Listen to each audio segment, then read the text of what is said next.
time to take your final.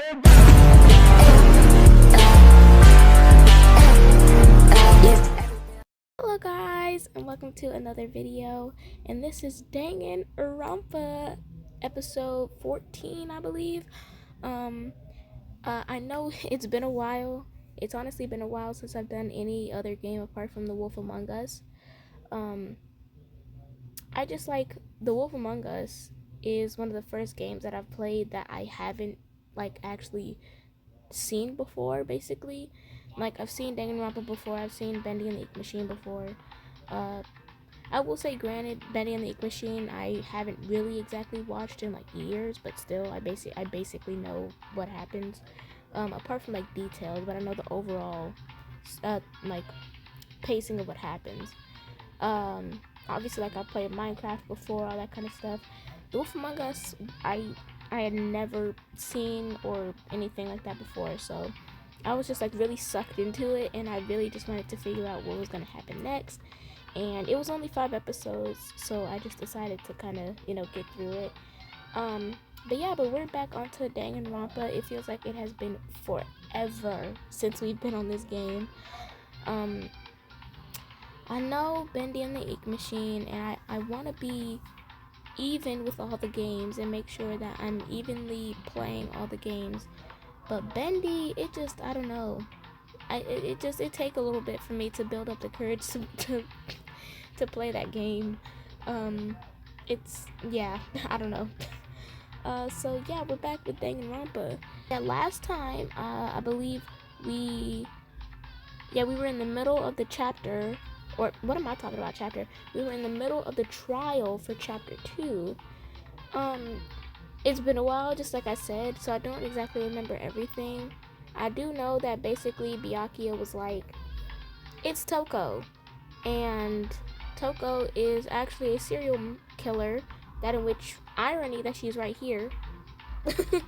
But yeah, and so we got to see Genocide Jack, and basically after that it was just simply Genocide Jack being like, I didn't kill her.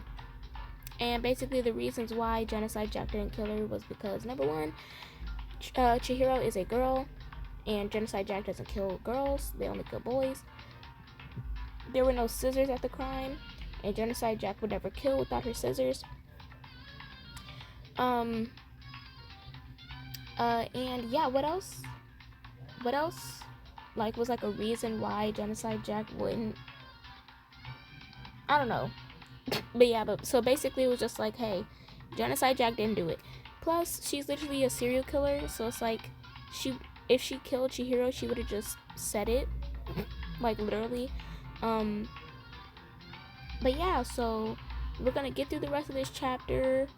We're gonna find out who killed Chihiro, and we're gonna finish it out, and then next time we'll start chapter 3. That she was killed somewhere else, then carried there later. Along with the rest of the murder scene. The rest of the murder scene? That was awfully specific. Please tell me you have a reason for saying all of that. I believe I do. Hey, Byakuya, did I just take you off guard? When the story suddenly moved to the crime scene, Byakuya, who had been so confident up till now, maybe Byakuya, what was that? I don't know. Maybe Byakuya never even realized that the actual scene of the crime could have been somewhere else. They said that weird. They kind of made that seem like Makoto was finna say something about Byakuya. Like Byakuya, who had never been nervous before this, had done this, that, and that. But no, I don't know. Hey, don't just move on They without phrased that permission. weird. What do you mean she was killed somewhere else? Come on, Makoto. I don't know if that makes sense to y'all, but yeah, they just phrased that weird to If me. there's any chance the murder took place somewhere else, let's see the proof. Evidence that shows the murder took place somewhere else. There was something that was switched between the boys' and girls' locker rooms. Posters? I was thinking carpet at first, but now I think it's posters. I got it! The proof that she was killed somewhere else is the poster that's hanging in each locker room. Your proof is some posters? Anything can be proof, anything can be evidence. The poster Like, in literally. the girls' locker room was... Like, literally a fork. A fork can be a deciding factor in a crime scene or, like, in an investigation. Like, just because something may seem insignificant doesn't mean that it is. a picture of a big-boobed supermodel. But don't you think that's kind of strange? Why would the girls' locker room have a poster like that? I bet those massive jugs of hers were totally fake! Meanwhile, the boys' locker room had a poster of the super popular boy band Tornado. Again, that doesn't really seem to belong in a boys' locker room. So you're saying that maybe the posters were switched? Not maybe, they were switched. And there's one other thing I noticed about the locker rooms. You know what I'm talking about, right, Sakura? You're referring to my protein coffee, aren't you? Protein coffee? While I was in the girls' locker room earlier, I spilled some protein coffee on the carpet. But I noticed that after the murder, the stain had been totally scrubbed away. No, it's not that the stain was scrubbed away. It was moved. Now here's the carpet. I got it! The stain on the girls' locker room carpet wasn't scrubbed away. In fact, I found it on the boys' locker room carpet. That's definitely the stain from my protein coffee. Then, does that mean that the carpets were switched too? Absolutely. Why would anyone do that? To move the murder scene from one locker room to the other.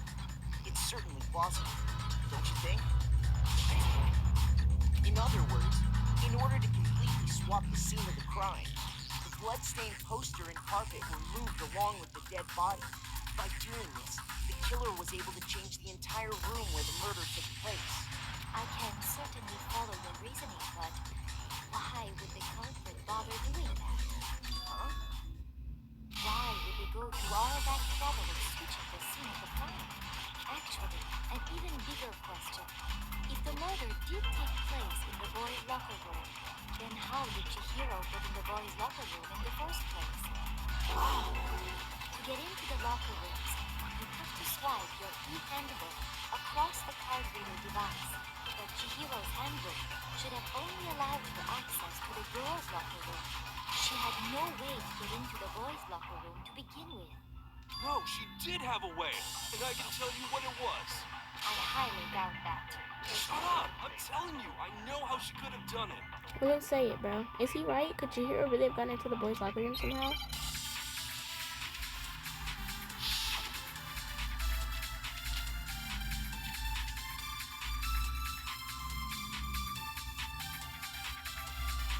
Is it really Okay. possible? Let me lock in. Chihiro really have gotten into the boys' locker room somehow? Ah, I got it! She must have hacked her e-handbook. Oh, my goodness. The ultimate programmer. I'm sure that would have been no problem for her. No, I don't think that's it. She used the thing that was in the main hall. Huh? What thing?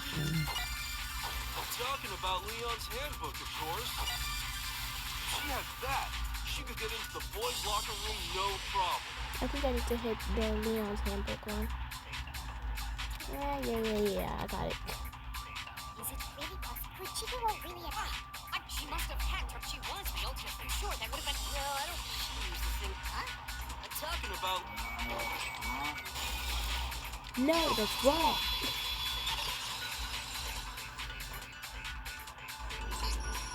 No, I don't think Chihiro used Leon's handbook. Why not? Because Leon's handbook was broken. Oh. Well, then, yeah, I guess that'd be pretty impossible, huh? I am struck silent by how quickly you gave up. Plus, isn't there a regulation against... Actually, Oh, the sorry. rule states that loaning your handbook is prohibited. It says nothing about borrowing one. That is true. In other words, you could borrow a dead person's handbook all you want, and you'd be safe. Yup, yup, yup! Hit the nail square on the noggin! Of course, if it were broken, that wouldn't make any sense anyway. So then, she must have hacked hers, like I said. She used her ultimate programmer skills and... You can't fix an e-handbook. The instant you open one up, a security buzzer starts blaring. So, if she didn't use Leon's handbook, she didn't modify her own handbook. Maybe Mr. Naegi's initial assumption is just wrong? It seems like there's no way she could have got into the boys' locker room. So I guess so. Okay then, I vote for Byakuya. Is that it then?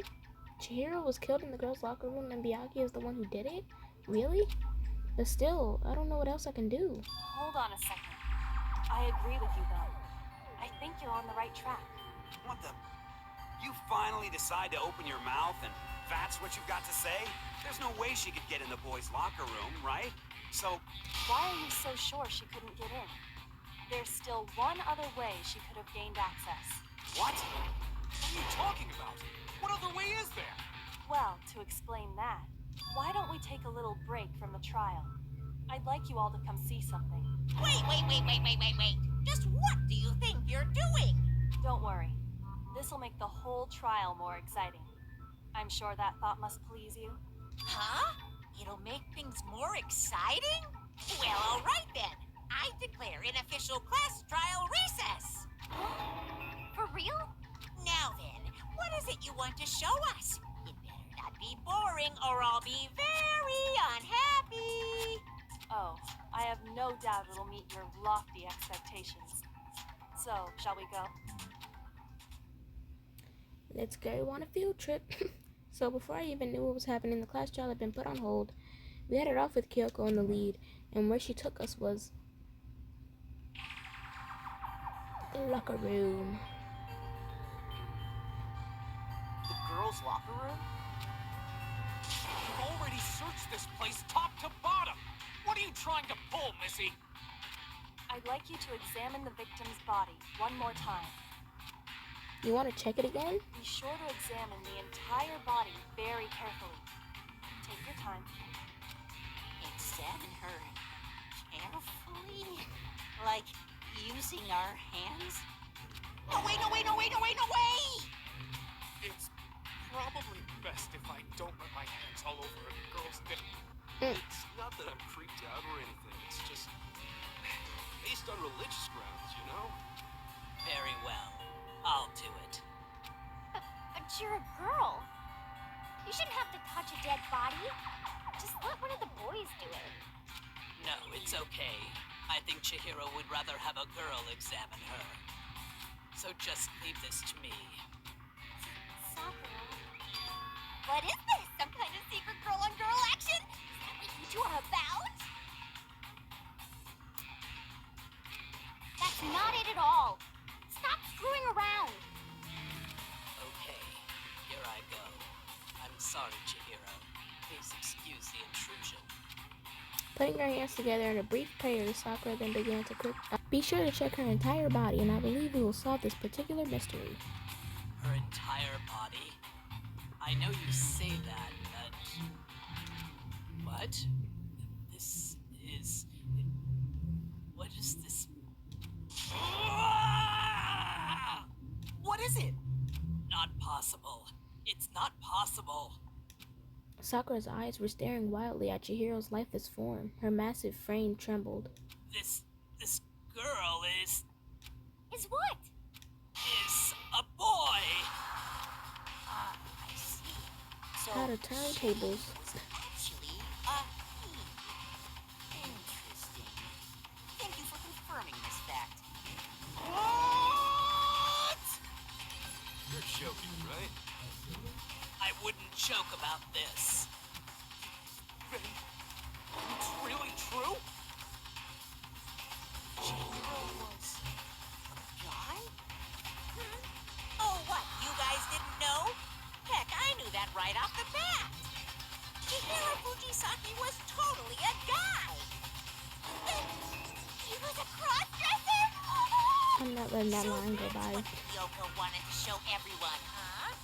Interesting. Yes, that certainly does make things much more exciting. Now let's ride this wave of excitement back to the courtroom and get back to the trial. Well, I do dun dun apologize dun. for keeping you waiting. Now then, let's resume the class trial. We've all just learned of the shocking revelation. Okay, Yes, we know. well, I don't know his reason for hiding it, but the fact is, Chihiro was not a girl, but a boy. To think that Chihiro was actually a guy. The thought had never even crossed my And mind. because the victim was male, he would have had no problem gaining access to the boys' locker room. Assuming his handbook did, in fact, list his gender as male, then yes, that would be true. Of course his handbook said he was a boy. He dressed like a girl, but he was a boy through and through. So then, there should be no issue with Makoto's initial assertion. The victim was killed in the boys' locker room, and was then later moved to the girls' locker room. And the killer could have easily used Sayaka or Junko's handbook to get into the girls' locker room. So Chihiro really was killed in the boys' locker room? I still don't understand the motive for moving the body, but yes, that does seem plausible. Well, I must admit, I did find it rather odd. I knew he felt a little off. There was a certain incongruity to his female body. This is a most titillating situation. So now everything has been connected. All the mysteries have finally become... Okay, well, connected or clear or whatever. We still think you're the killer, remember? very interesting. This has become very interesting indeed. Ah, he's off in his own little world. What about you, Makoto? After everything we've learned, do you still think Byakuya is the killer? Well, without a doubt, Byakuya is the one that made Chihiro's death look like Genocide Jack did it. But I think he might not actually be the killer after all. What? But aren't you the one who accused him in the first place? He just seems to be too easygoing about all this. Like he's enjoying us solving the mystery. The way he's acting, it makes it seem like it doesn't have anything to do with him. I mean, I'm sure he would act like that, and even if he was the blackened, because of the fact that he likes the mystery, but... And you think that might be because it doesn't have anything to do with it? Plus, the evidence he left behind was a little too... how can I put it? Overt. He consciously chose to use the extension cord, knowing it could connect him to the murder. At least, that's how I see it. And Byakuya, when you found out the murder took place in the boys' locker room, it seemed to rattle you. And then again, when you found out Chihiro was actually a guy, if you really were the killer, that stuff wouldn't have had any effect on you. Oh yeah, I was meaning to show you guys this the next time I recorded Danganronpa, but look at this. I have a little wall, like the wall right next to my TV. I have little pixel versions of my fave characters from Danganronpa. So these characters are from Danganronpa 2, so that's why obviously they aren't in this game. But this is Mihiru. I did her. This is Chiaki. Obviously my girl Celeste. Love her. Chihiro is right here also. Ibuki is right here. And Kazuichi is over there, but I can't reach him. And I think it's a little too dark for you guys to see him, but he's up there. So yeah, that's all I've made so far. So yeah, I just wanted to show you guys that. I definitely want to make more. It's just I'm kind of running out of space right here. So I gotta kind of pick and choose, but yeah, I just remembered that I wanted to show you guys that though. So that's your thinking, huh? Well, it bothers me that you don't have more concrete reasons, but it's fine.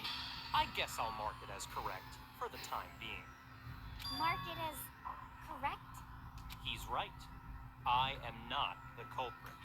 I just happened to come across the corpse in the girls' locker room and decided to alter it. Are you fucking with us right now? No, I am not effing with you right now. I'm telling you the truth. Well, I find it very hard to believe. Go ahead. Find it very hard to believe. You're free to be executed along with the rest of us. If you're really telling the truth, then why? Why do you do that to his body?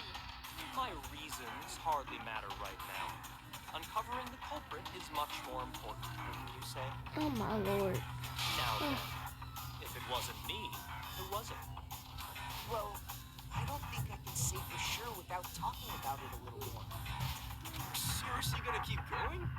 We're all good, aren't we? I thought it was clear. You obviously have not been paying attention, No, that in which I'm not surprised.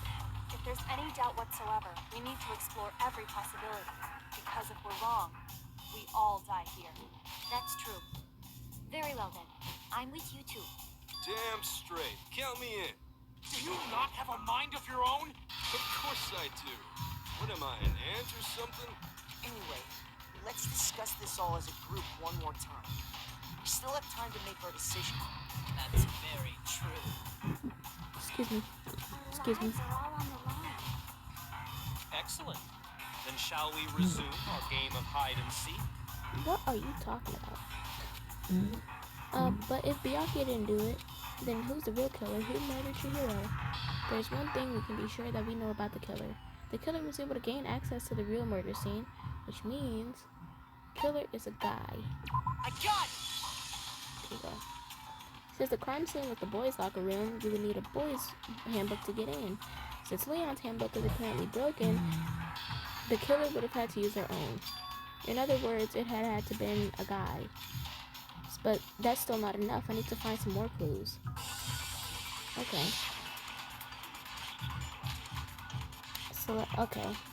That was her running into Chihiro before he went into the Isn't there a gym. single clue that might lead us to who did it? It might be that. I might need to shoot that one. Did nobody get a look at the killer? I'm sure if someone saw the Kill it. Perhaps someone saw the victim at some point. Yeah.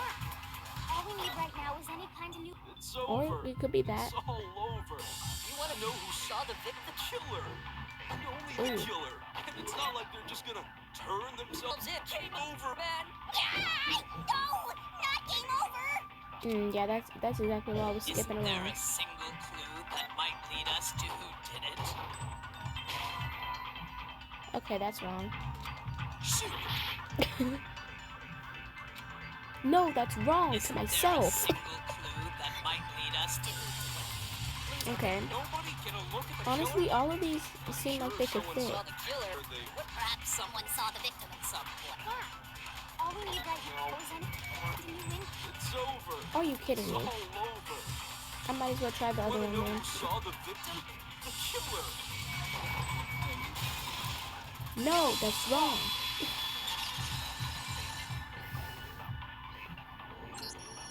I believe someone else did see the victim before he was murdered. Guess it was a What do you good thing I think, missed Celeste? Owie's little yellow box thing, Now that you mention it, yes. because it wouldn't have been right. What? Really? Oh, but I suppose only Nakatomi knows about this. The rest of you had no idea, did you? That is why you're all making such ugly noises. Whatever. Just hurry up and tell us. It was last night, right before nighttime. I saw Chihiro in the dormitory warehouse. These characters talk so slow.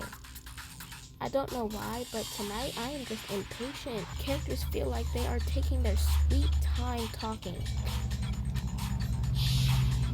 I saw him stuffing a trash jacket into a duffel bag, and then, I assume, he headed off to exercise. Track jacket and double bag. But we didn't find anything like that at the murder scene. It seems likely that the culprit destroyed them to get rid of any evidence. And that is when he said something that struck me as rather odd. Well, I better get go. Oh, let me get my voice acting bag.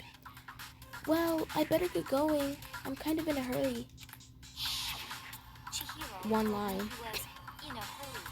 But why would he be in a hurry? Only if someone were waiting for him, I should think.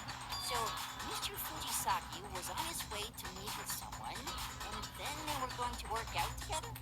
But Hina and I had invited him to exercise with us plenty of times. He always declined. Probably because he was afraid you'd find out the secret he was hiding, right? Which means that conversely, he must have trusted whoever he was meeting with very he was willing to risk his secret being revealed. The marvel of friendship. The point is, whoever he met up with is the culprit, right? So we just gotta figure out who it was. But knowing what we know, I can't even guess. No, you already have what you need to make the connection. Huh? You know who the killer is. Seriously? Who is it? Who's the killer? Think back to the track jacket and duffel bag the killer disposed of. Focus on the details of these items, and it should become obvious who was waiting for him. Are you sure about that? You really think we can figure out who did it based on 2 pieces of evidence that we don't have? What? You want to track down some fingerprints or something?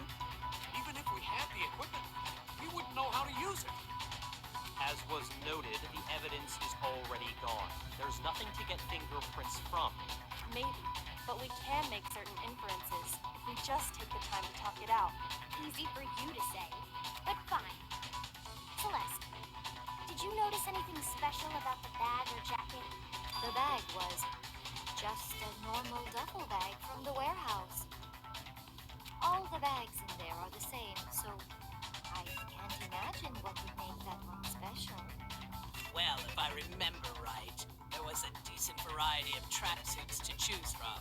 You think there might be some connection between the culprit and Chihiro's jacket? Perhaps. Let's explore that and talk a bit more about the jacket he took. Does Chihiro's track jacket really hold some clue about the killer? Somehow, it's really hard to believe. Make your argument.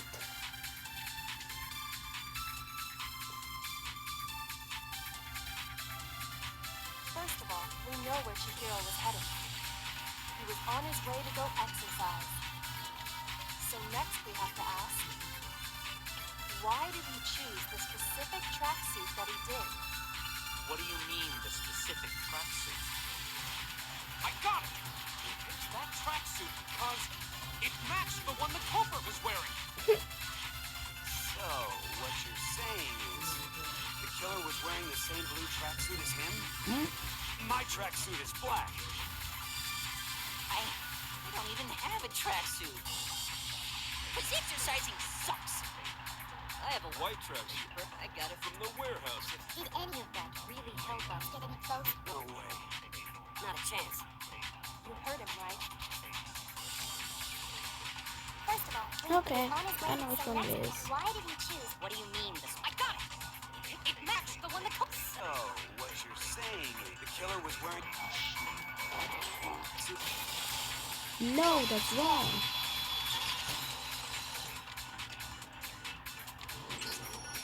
Hold on a second, Mondo. What did you just say? What'd I say? When Celeste testified a few minutes ago, she said,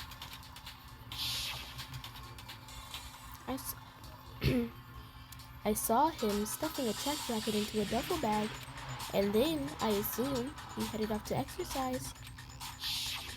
she never said anything about the jacket's color.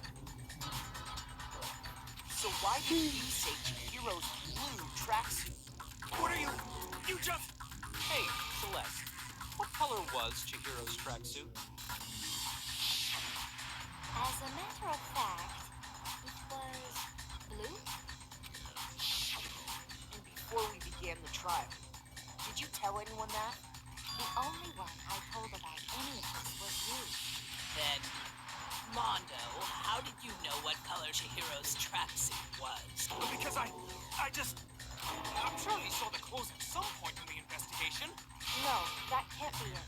The bag and clothes were surely disposed of by the time we began our investigation. Then the only reason he could have known what color the tracksuit was is if he saw Cherry with it before he died. That's the only possibility. Are you talking about Chihiro? So, how about it? Did you see the tracksuit or didn't you? Just by chance. I just happened to see it last night. He walked past me, and he was carrying the tracksuit in his hands. No, that can't be it either. According to Celeste's testimony, she stuffed the jacket into her bag in a hurry. It was almost like she was trying to hide it. And just like that, she was gone. When Celeste noticed it, Chihiro made a point of making sure the jacket was completely in the bag. If you just ran into him briefly, you couldn't possibly have seen what color the tracksuit was. It would appear you dug your own grave. Perhaps. But you handed him the shovel, didn't you? That's why you said what you did. Focus on the tracksuit and it'll be obvious who he met with? What a bunch of nonsense. Ah, now I understand. It was all one big bluff, wasn't it? Your true intention was to draw a slip of the tongue from the culprit. That's why you said you knew who did it, to put them on edge. That's right. However, Mondo was my target all along. I had my suspicions about him from the very beginning. But why? What made you so suspicious? That's a good question. Because I hate him is absolutely diabolical. The way he talked. There was a certain turning point that tipped me off. Maybe you didn't notice it, Mondo, but you tend to refer to men and women differently. You only call guys dude. For girls, it's chick.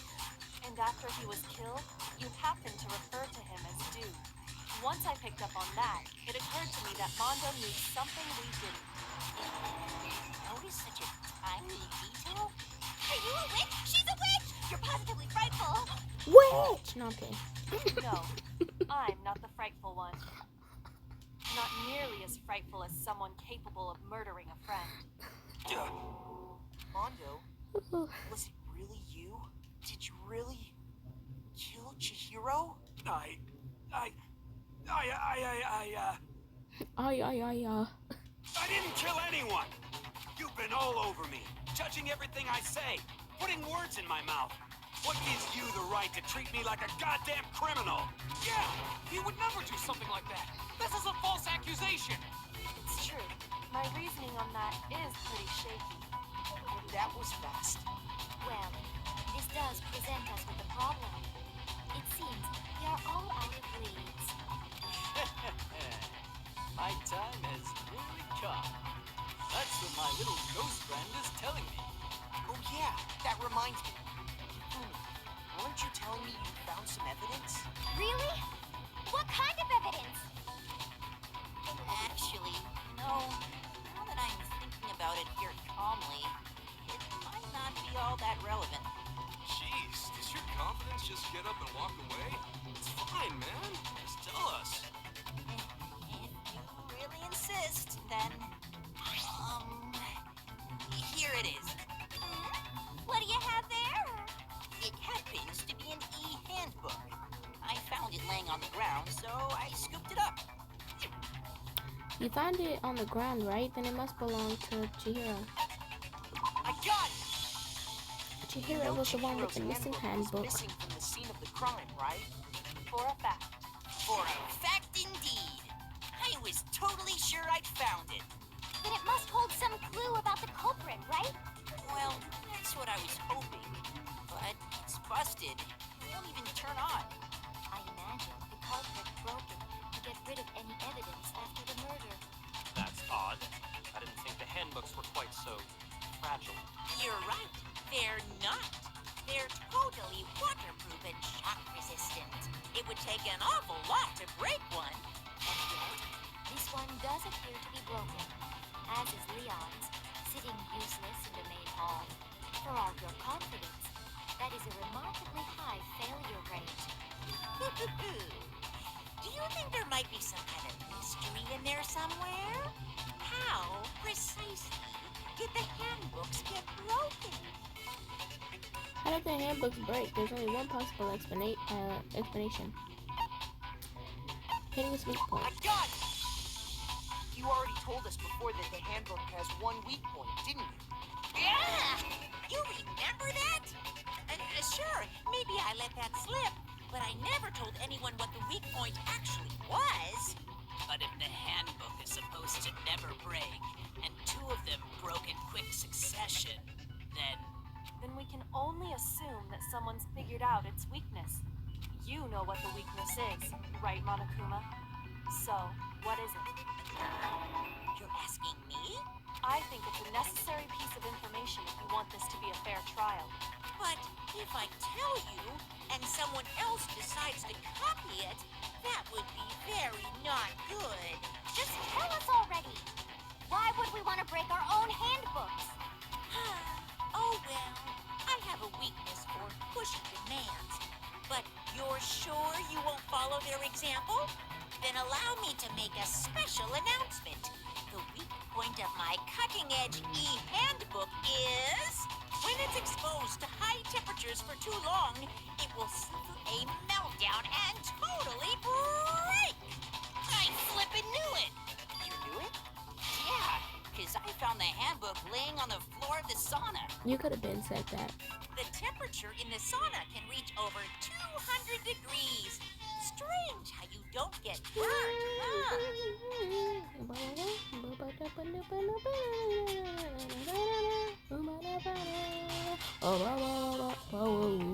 It's been so long since I've done that. It's because as your sweat evaporates, it creates a cooling layer of air around your skin. If the hot air of the sauna were somehow pushed directly onto your skin, you definitely get fried. That layer of air would get blown away. That's why you may feel a burning when you move around. So when you're in a sauna, make Interesting.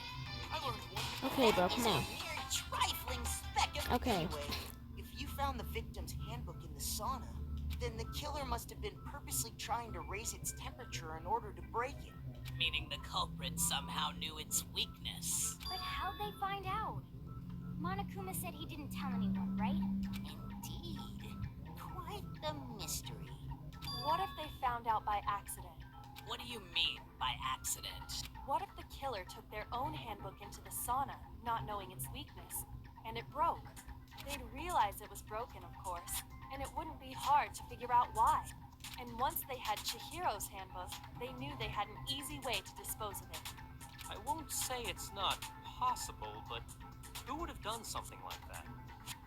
I don't know of anyone who took their handbook into the sauna. I might know someone who did. Whoa, seriously? I think the one who may have taken their handbook into the sauna was... Broken. Okay, that's be the one who wore all their clothes into the sauna. It was Mondo. I liked you. You were a cool dude, but I'm sorry. Here's my answer. I'm sorry. Mondo, your handbook got broken in the sauna, didn't it? What? Not looking good for you. Why? Why do you keep accusing him? Mondo and Taka had an endurance contest in the sauna not too long ago, remember? And for the contest, Mondo just so happened to keep his school uniform on. But little did he realize, he'd also left his handbook in one of his uniform pockets. And when it was all over, Mondo discovered that taking your handbook into the sauna could easily destroy it. Oh, wait, hold on. You've got it all wrong.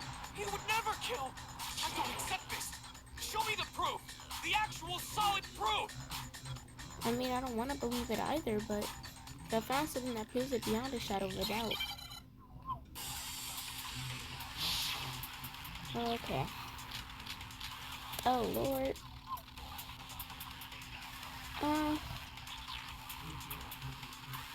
Let's test Makoto's assertion. If what he says is correct, then Mondo, you broke your own handbook. I don't know which one it is. If Mondo's handbook is actually what then that proves that what Makoto... Well, my goddamn handbook works just fine. See? Look! Makoto was wrong after all. Mondo wouldn't hurt a fly. Is it broken in handbook? Let's test Makoto's assertion. If what he says is correct, you broke your own handbook. In other words, if kind of, and that proves that Well, my goddamn... No, that's wrong.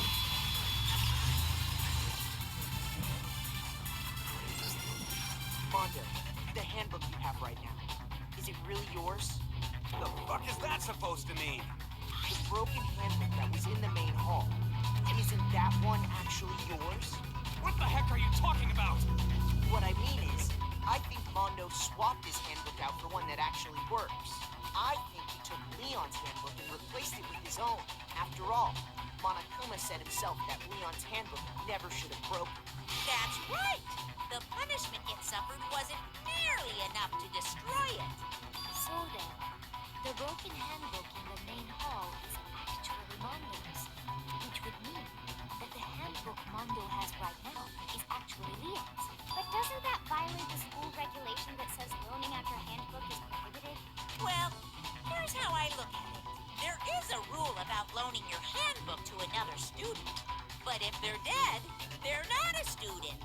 It's kind of a gray area, I admit. But no worries. If anything, it just makes things more interesting. As such, I decree that exchanging handbooks with a corpse is not a violation of the rules. Well, Mondo, if I'm wrong about this, you're welcome to say so. I'm happy to admit I made a mistake, but... Son of a bitch. What's wrong, bro? Come on, tell him he's wrong. You are wrong. You have to be wrong. Everything you just said is wrong. You made it all up. Okay, then why don't we look back on this case one more time, from the beginning? That way, everything will become clear, and we'll all see if I was right or wrong. Okay, closing argument. It's sad, man. It's sad. Okay. Chihiro getting the tracksuit in the bag. Celeste. Chihiro's like, what you doing? Celeste's like, what are you doing?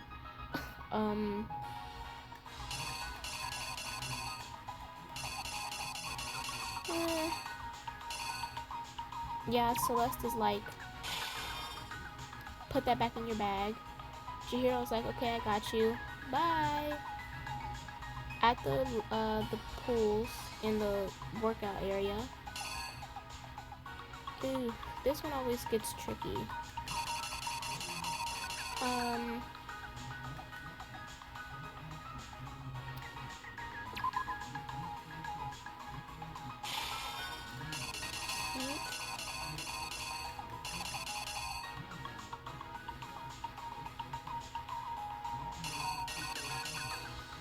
Actually, no. Take that out. Hold on. Put that there. Put that there. Okay, so Chihiro puts card reader, goes in. Hey! The killer, hey! Chihiro talking while putting the duffel bag in there. Here's a sound or something.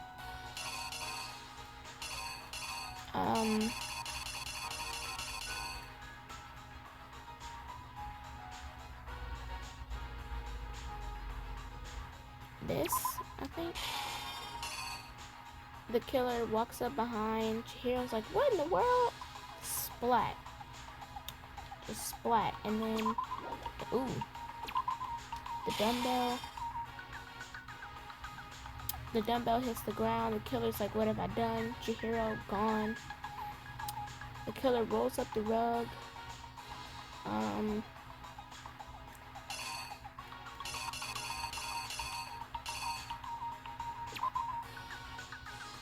Takes the poster down.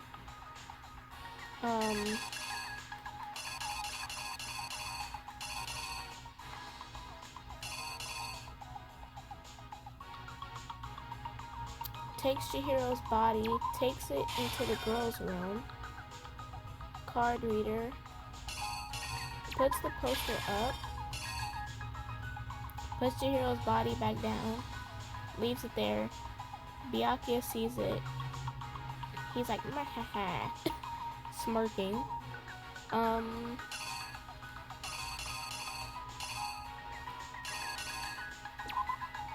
he has his cord, ties up Chihiro, uses Chihiro's blood, writes bloodlust.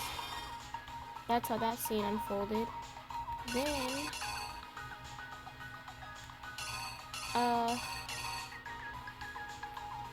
the killer goes to the sauna and throws it in there, right? I think so.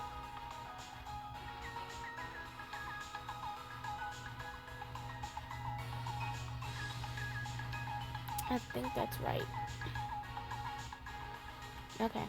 Here's exactly what happened. First, let's take a look back to before the incident.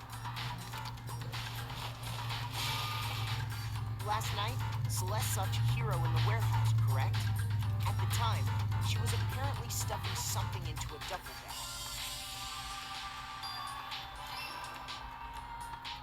That something was a blue tracksuit. You can confirm this, right, Celeste?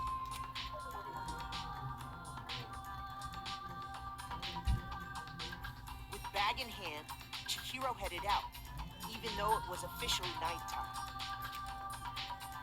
She made her way to the locker room, specifically the boys' locker room. But how could the victim, who was apparently a girl, access the boys' locker room? Oh, I got that right. Oh. I honestly thought I got that part wrong. She was really a he. Which is why he was able to use his own handbook to gain entrance to the boys' locker room.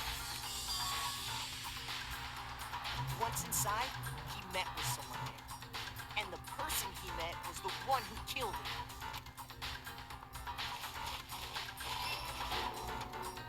It seems likely that the killer grabbed a nearby dumbbell, approached the unsuspecting Chihiro,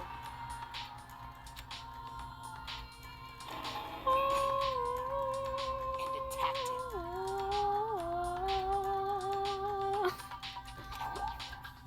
Oh, dang. Okay. I think I need to put the poster with the blood. I think this goes here. The killer is You! and attacked him. And that's where the bloodstains on the poster and carpeting in the boys' locker room came from.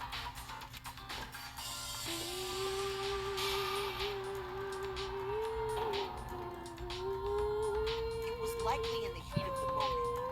The body was arranged, but the murder itself felt unplanned.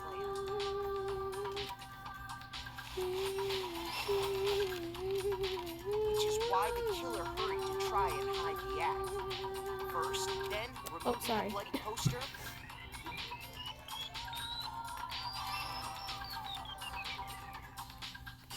And finally carrying the corpse into the girls' locker room. It looks so bad that I'm jamming out right now while a reenactment of somebody's death is happening. But the music is The good. girls' handbook was necessary to get into the locker room, of course. But this alone doesn't prove that the killer was necessarily a girl.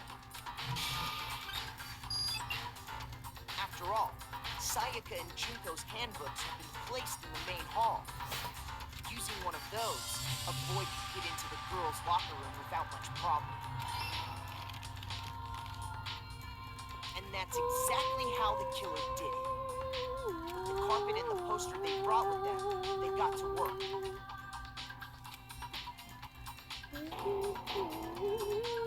They changed the layout of the boys and girls' locker room in what you might call a crime scene switch.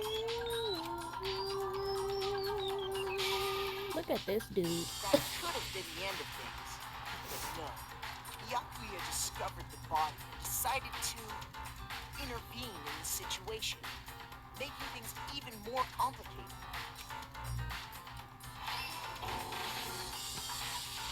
So, after stumbling on the crime scene, Like, who sees a dead body and instead of panicking or being like, oh crap, some stuff's finna go down.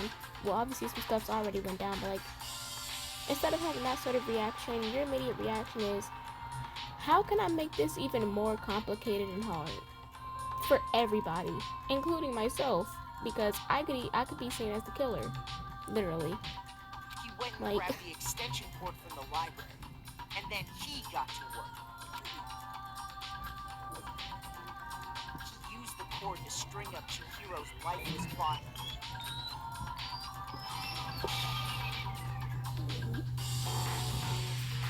Then, using the victim's own blood, he left a grisly message there at the scene of the crime. He wanted to create the illusion that Genocide Jack was responsible for the slaughter.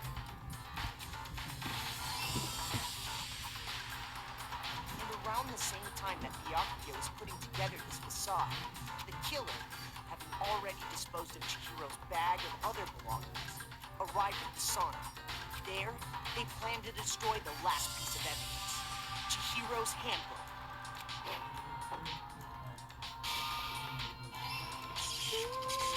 And just as the killer expected, the steamy sauna was enough to ruin the electronic gadget. Somehow, the killer knew that the handbook couldn't stand up to the heat of the sauna. And the reason they knew that is because the sauna had already wrecked their own handbook. And that's how it all played out. they always Isn't that right, Mondo Orada?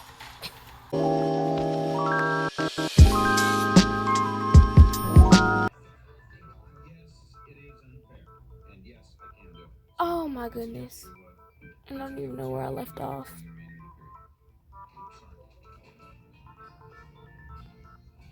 Along with the rest of the murder scene. Oh my goodness.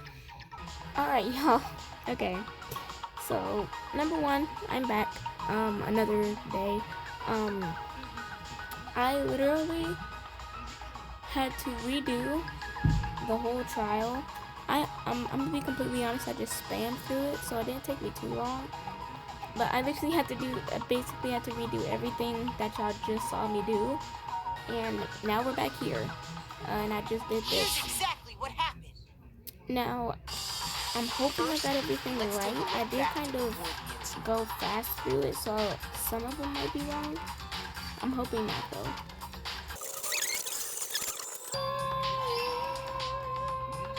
That something was a blue tracksuit. You can confirm this, right, Celeste?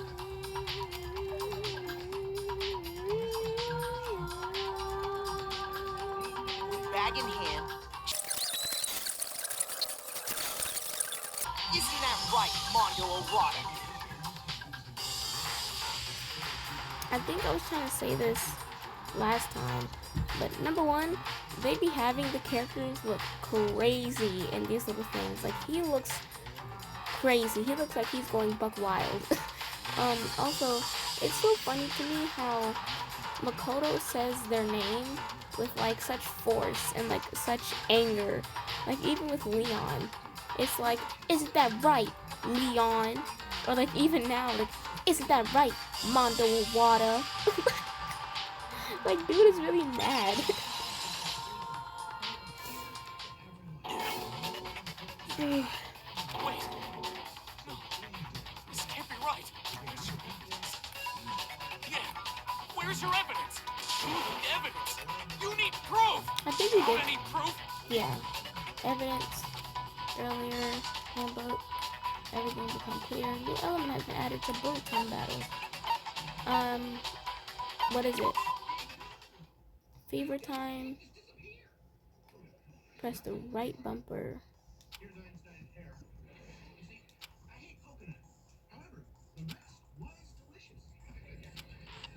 Got you. Got you. Okay, stop yapping. Jesus Christ. Okay, it's time for these. One of these. Hold on. Show me some evidence. You're wrong. I won't listen. I refute you. False. Show me some evidence. I won't listen.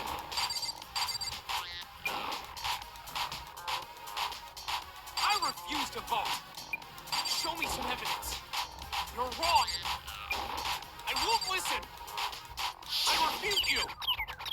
False! Show me some Hello? evidence. Okay. I was gonna say what are the words. I won't listen! You're corrupt! Final strike. Okay. I did that first Show me some try. evidence. This should prove it. I'm sorry. I'm sorry, Taka. Thinking so far is right. Mondo must have replaced his broken handbook with Leon's. I didn't even need to use the fever time thing that they were talking about. In which case, we can just check each of our handbooks right now. Once we do that, we'll... We don't gotta do that. Huh? Yeah. Yeah. I did it. I killed him. My God, my Shayla, my Shayla.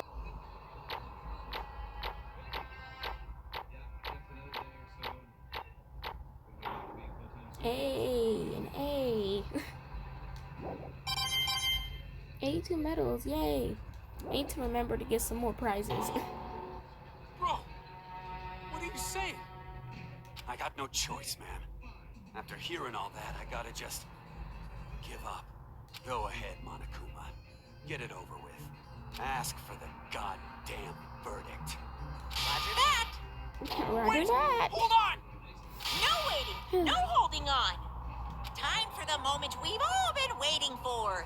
Grab your lever and give it a yank. Who will you elect as the Blackened this time around?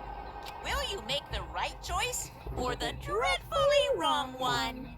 What's it gonna be? What's it gonna be?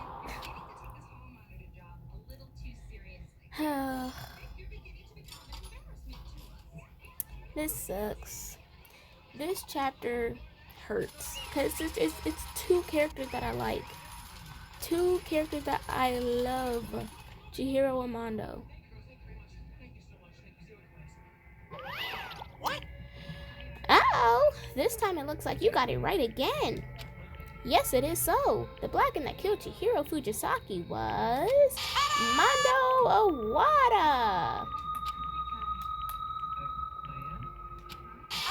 Unbelievable. In case you were wondering, the vote was not unanimous. Kiyotaka chose the wrong answer. You're treading very close to the danger zone, Mr. Ishimaru. You need to be more careful. I refuse to believe it. There's no way. No way he could kill someone. Sorry. Why is this? Why are you apologizing? Why?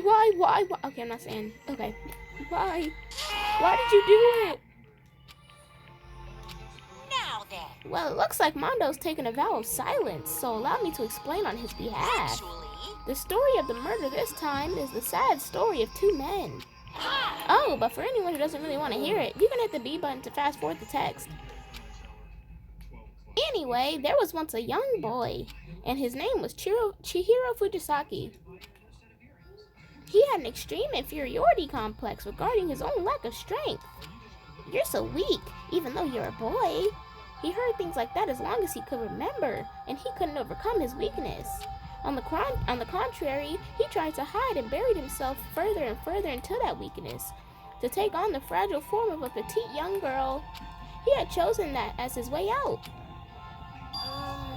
Now nobody will be able to say anything about, even though you're a boy. But no matter how tightly he wrapped himself up in that shell, the inferiority complex had already taken root deep inside of him and was not so easily weeded out. As it turned out, the shell was completely empty. The complex didn't disappear. Instead, it only grew stronger and stronger. I'm weak.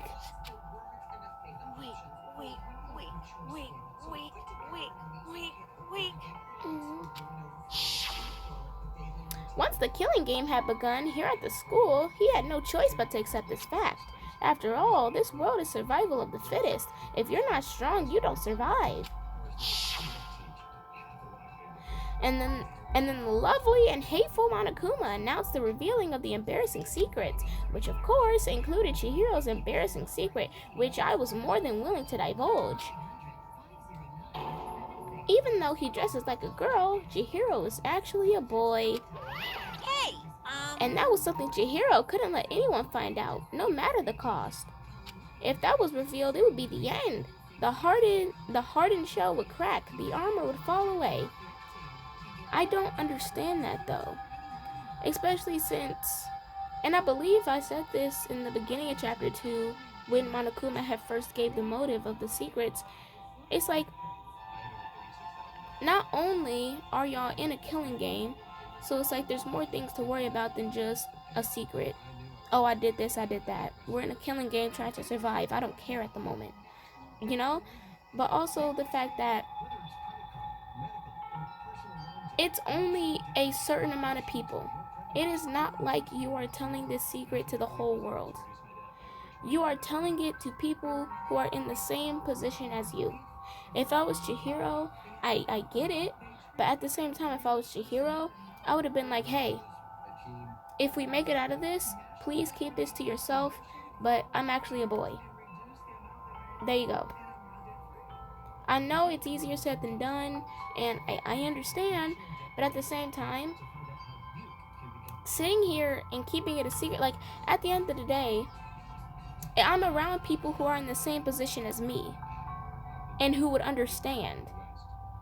And also, it's not like I'm telling the world, just like I said. It's only a group of people. So it's like, hey, if I need to tell the secret, I will. Especially if it saves someone's life or anything like that.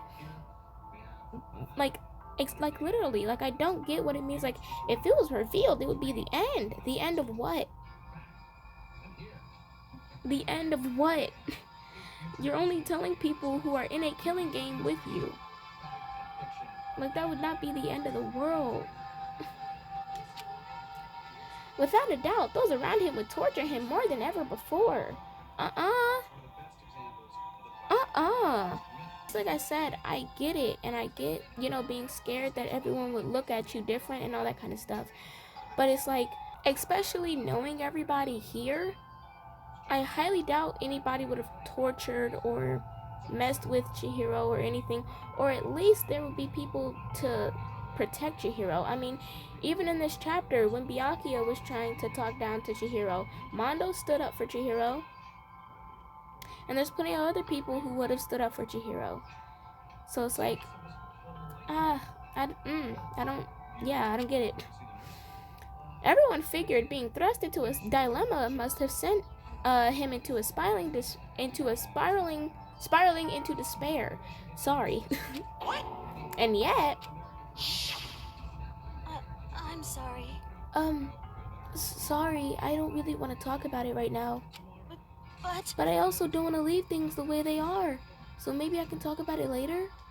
After I try my best to become strong. Then I can tell everyone. Annoyingly, he used the threat of discovery to motivate himself to become stronger. That's right. Now's my chance. I want to change. I'm going to get stronger and accept who I am. Strong enough so when people say, even though you're a boy, I'll be okay. I'll get better. With that thought at the front of his mind, he resolved to take immediate action. And so, sorry, made me mad. That day, I don't know.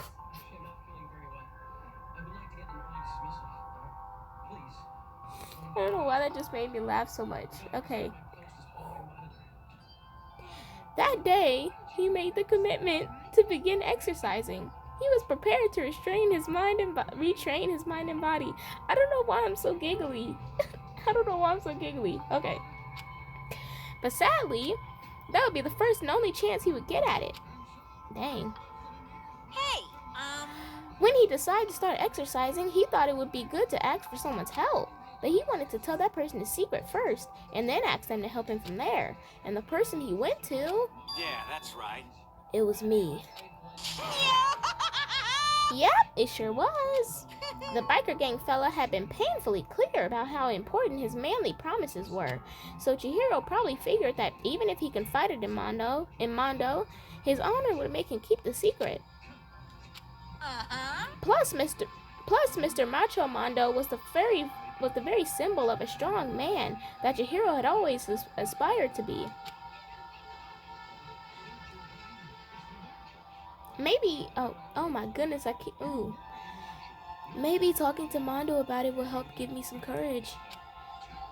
So he went and oh, this is Monokuma, but they just still have it as Chihiro. So he went and asked Mondo to help him become strong. That was his aspiration. And he thought that only with Mondo's support would he ever be able to come close to that. Correct. So then that must be why Mondo did what he did, to keep the promise he made to Chihiro. Huh, what he did? You mean that's why Mondo carried Chihiro from the boys' locker room to the girls'? Indeed. Yes, that's exactly what I mean. Wasn't that to cover up what he done? Huh?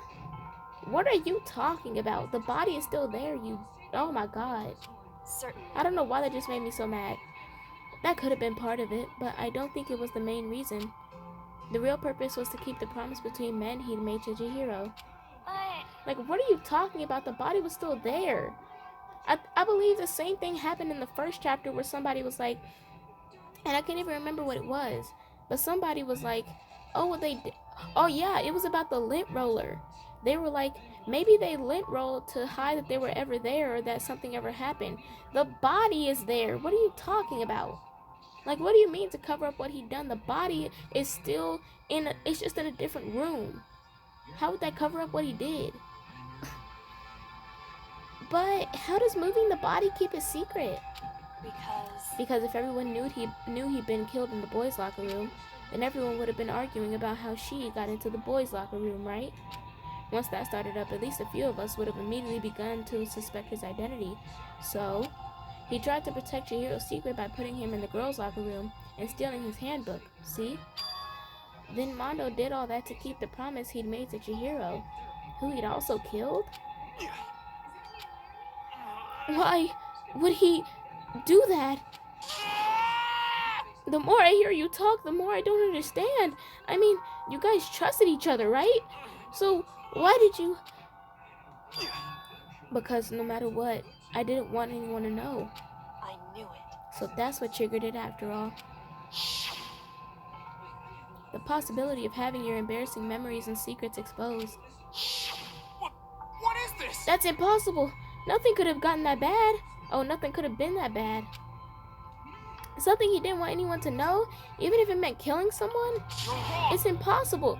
Also, if everyone would have just listened to Taka, I understand that that obviously there were some deep things that people had, and there were people who didn't want to share their secret. But if everybody would have just listened to Taka, this chapter would have never happened. Taka was the first one to be like, hey, why don't we just tell each other our secrets? That way that there's nothing to hold against. That way that there's no motive. There's nothing for Makoto. That way there's nothing for Monokuma to hold against us. If everybody would have just listened to that, this would have never happened. Don't make me repeat myself. How many times must I repeat myself? To judge others by your own standards is the height of folly. Even if you can't comprehend it, he obviously can. That's all there is to it. Well, while we're on the subject, why don't I tell you? The embarrassing memory. The secret he didn't want anyone to know. Hey, You know what Mondo did? He killed his own brother.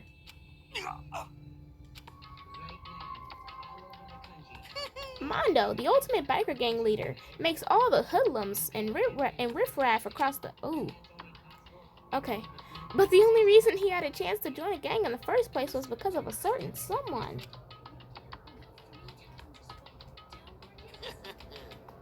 Mondo's other brother name was Dy'mond. Dy'mond? What am I talking about? Dy'mond.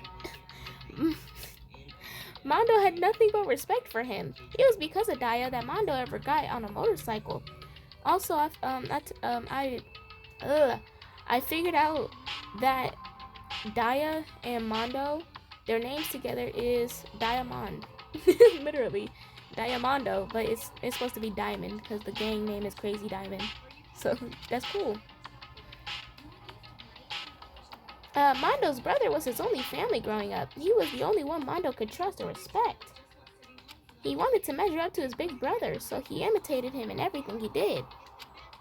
Mondo was the epitome of the starry-eyed kid brother.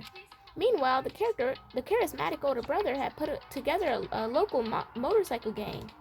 And before anyone knew it, it had grown into a big biker gang. It had grown into the biggest biker gang in the country. Daya, the older brother, number 1 in the gang, had his number 2, his younger brother, Mondo. And in the beginning, everything was peaches and gravy. But when Mondo started to think about how he would have to take over the gang from his brother someday, goodness, his brother's greatness, his reputation began to gnaw on Mondo's very soul. This kid's gonna take over for Daya, huh? Daya created his gang with his bare hands. Mondo's just along for the ride. Can someone like that really be our leader? All that'll do is make the gang look bad. Almost every day, Mondo heard the gossip and whispers of the other members of the gang, which is why I gotta get stronger than Daya. Just one time. No matter what, I gotta win. Don't fuck with me. I don't care what it takes. I gotta come out on top. And on the night of his amazing brother's retirement ceremony, Mondo challenged him to a secret race, or to a street race. But during the race, tragedy struck. The kid brother pushed ahead with reckless abandon, eager for victory, and dashed into oncoming traffic. But suddenly,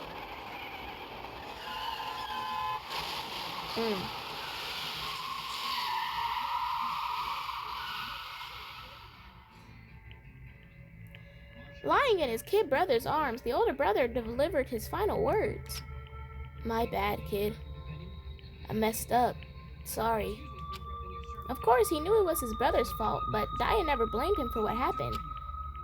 "Hey, kid, the rest is up to you. No matter what, you gotta keep the gang together. 'Cause it's the team, you and me, put together. It's a promise between men." He decided to hide the truth of what happened from everyone else in the gang, in order to keep the gang together and keep the promise to his brother. He could never admit to anyone that it was his own weakness that had caused the accident, and as a result, the team was made even stronger under the banner of the kid who bested his big brother. Daya was gonna lose to his kid brother, so he got stupid and got himself killed. That became the explanation for what happened. Mondo's lie became the truth. He wanted to lead the team so bad, he was willing to tell all kinds of lies about his brother. I'm strong. Strong. And yet, as soon as our killing game began, he realized no matter how tough he pretended to be, he was just another weakling that could die in an instant. And then the lovely and hateful Monokuma announced the revealing of the embarrassing secrets. At that point, it was clear I would have no problem shedding light on his secret.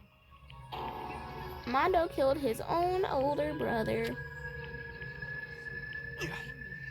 No matter what, I couldn't let the other gang members find out. If that happened, everything would have been ruined. Everything me and my brother had worked to create would have been destroyed. His death, all the guilt I've been carrying around, would have been for nothing. So that's why I... Mondo. After I saw what Monokuma had on me, my head filled up with a kind of fuzzy uneasiness and just started swirling around. I had never felt anything like it before. I didn't know what to do about it. I wasn't sure what to think or say, but after a while, that fuzzy uneasiness turned itself into a rock-hard lump of anxiety, way down in my stomach. And it was right around then that Chihiro asked me to start working out with him. And right there, he told me a secret. Seriously? Jesus. I'm sorry. Yeah, I'm sorry I lied to you. But why? Why now? Why are you telling me this all of a sudden? Huh? 'Cause I mean, you've kept that secret all this time, right? And if anyone found out, you would... But... You're right, but... I want to change. I wrapped myself in lies. I am weak.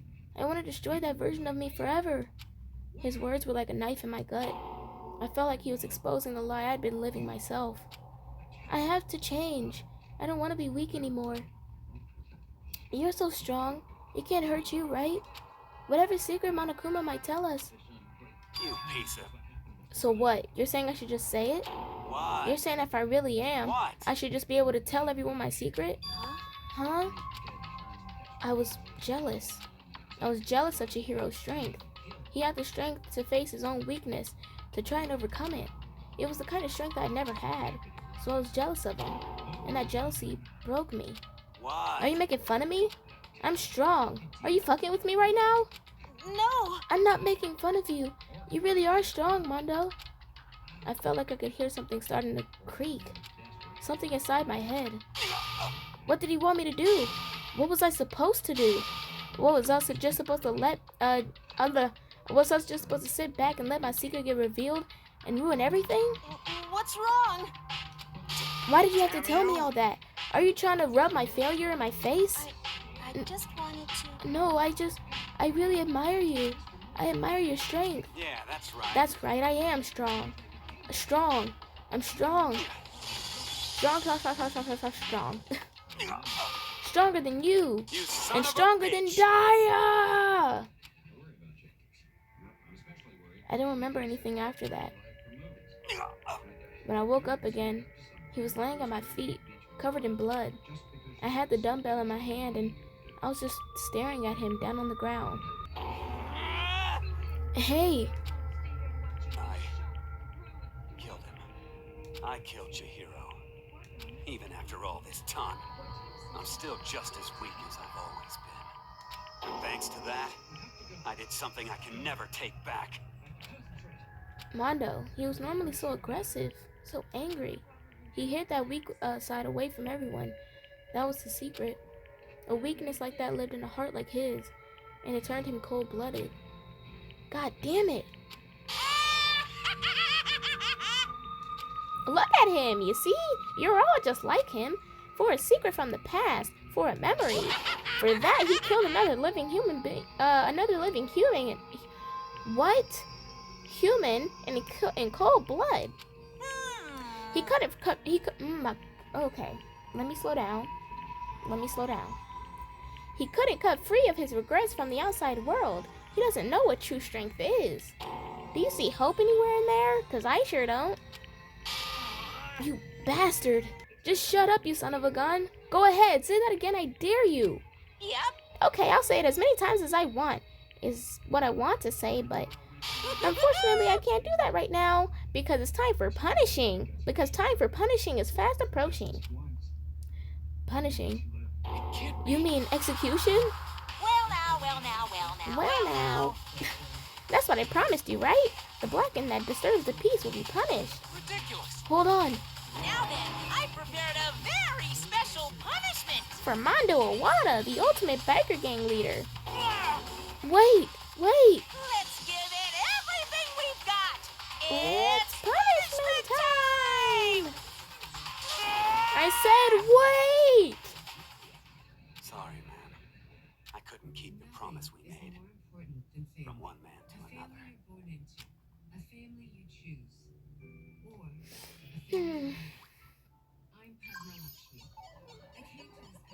Mondo has been found guilty.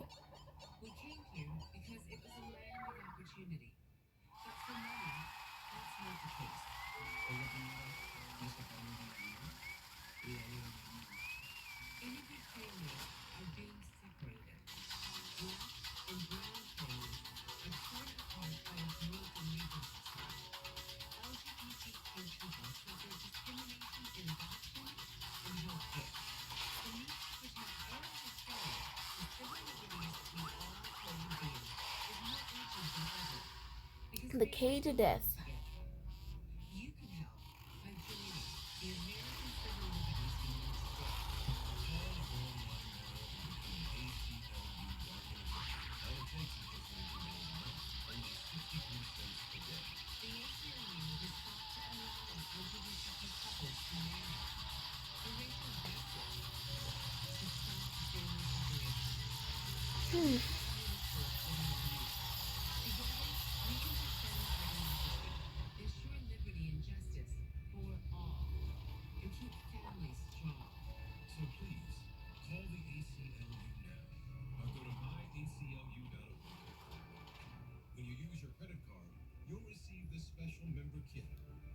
you're part of a movement to defend free speech, protect our civil liberties, and keep families together.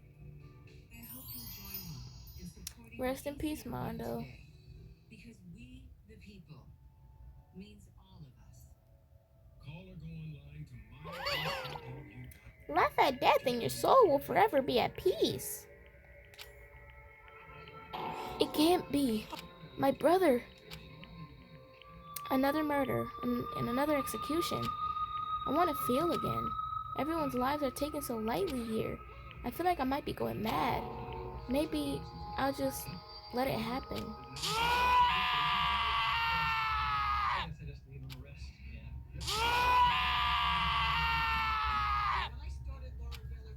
As Taka's sad screams invaded our skulls, we were each forced to realize once again. But of course, of course, what a disappointment. This is the end of the game. Byakuya, you're completely insane, you know that? A game? One of your friends are dead. Do you realize that? This dude finna say, that is not my friend. Naturally. Of course I do, because this game is life or death. Hey, I don't have anything to say to you. I don't have a response. Except that however, I just don't understand why. Why did you go out of your way to disguise Mondo's crime? What? Why? Isn't it obvious? Because it made things more interesting. His voice was calm, emotionless, like the voice of death. It chilled me to the bone. Last night, when the murder took place, I was in the library as usual. honestly, So you ignored the nighttime rule too. That rule never mattered to me. I don't recall agreeing to it. There is nothing to be done. Well, I don't particularly care. Please continue. The night grew late, and I decided to return to my room, which is when I stumbled upon him. I spotted Mondo coming out of the girls' locker room. After he'd gone, I looked inside and saw the corpse. What, you mean you actually witnessed the murder? He was such a fool. He didn't have the slightest idea that I'd seen him. So, you're saying you knew who the culprit was from the very beginning? That's right. Indeed. But if that had been the end of it, how boring would that have been? I mean, what a waste of time to have the answer revealed right at the beginning. Which is why I decided to lend a little helping hand. I thought it would liven things up. You did all that just to liven things up? So after hearing about Genocide Jack from Toko, you decided to use that to create that fake murder scene? But damn, man. If we hadn't figured out who had really done it, you would have been dead too, right? Well, obviously I would have revealed the truth before it reached that point. Of course. Byakuya turned and looked me in the eye. I could feel a sharp eye piercing into me. What were you gonna do? Say, you know what? My bad, y'all. Actually, I think I actually saw Mondo come out of the locker room. So I don't even think it's actually Genocide Jack. So don't even vote for Toko no more. I think I actually saw Mondo come out of the locker room. I literally saw him. Like, were you gonna do that? Thanks to a certain remarkable someone, it never did, and I was able to perform an interesting experiment. Once I do decide to become blackened, I now know who I'll have to watch out for. What? correct. So that was your reason. Are you satisfied? Indeed. Yes, we're done listening to your story. Moving on. Hey, There's something I'd like to ask Monokuma. What's this? Oh, I'm up next? You like to perform these elaborate executions each time, correct? My question is why? Boo-hoo! Do you like them? But you know, this punishment, this despair, it's not just for you. All this punishment, all this despair is my gift to mankind itself. You're over-exaggerating. I am not over-exaggerating. These punishments are meant to transform all hope to despair. What do you mean? Mean? Mean? Mean? Mean. Good grief, I don't understand why you have to pick apart every little stupid thing. Whatever, it doesn't matter. In the end, I'm gonna stand... Ooh, I almost got into Monokuma. In the end, I'm gonna stand alone as the victor, and then everything will be revealed to me. Ah, the noble son of a noble family. Truly, you huh? Poo-hoo! I think this is the start of a terrifying friendship. Shut up, I would never stoop to the level of a childish criminal like you. Let me just say this. After I've achieved a complete victory, you're up next.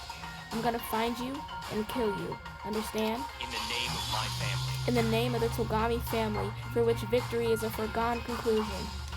You're getting all riled up. Oh, so cool. It's like you're the main character of a video game or something. No trash mob for you. I swear, whatever it takes, I will kill you. Boo-hoo. Temper, temper. Sounds like someone needs a nap. Boo-hoo.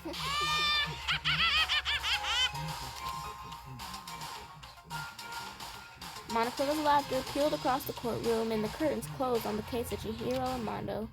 But I knew that wasn't the end. Killing game would still continue, because the mastermind wouldn't let it end. For those of us who were still alive, our worst fear and despair kept on multiplying. The kind of despair that felt like a blind puppy in hell had made more of a future than us. All our courage, our effort, our friendship, it felt like it accounted to nothing at all. It amounted. I'm sorry, y'all. I have a water bottle right in front of my TV, and it covers certain words sometimes. So that's why sometimes if you see me look over here, or if I mess up words, that's why. It was the worst kind of despair.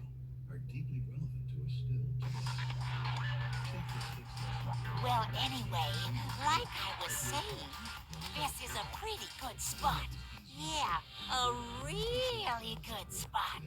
Anyway, isn't it amazing how that girl went and killed someone before things even had a chance to get boring? Once things really get moving, it'll be like a roller coaster. There won't be any stopping it. Fear and despair charge forward at a speed nothing can hope to match. But I must admit, I'm disappointed. I went to all the pain and effort of making you part of the group, and you couldn't play your part.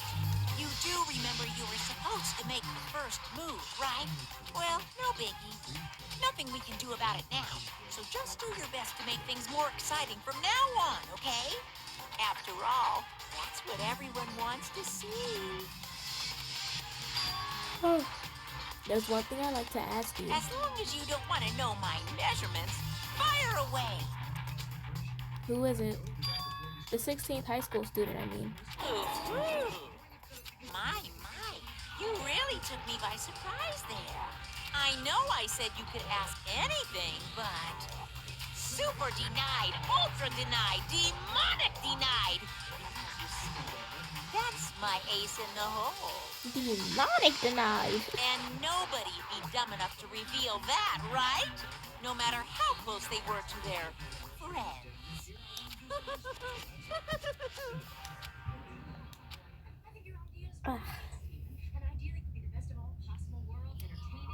Chapter 2, Boy's Life of Despair.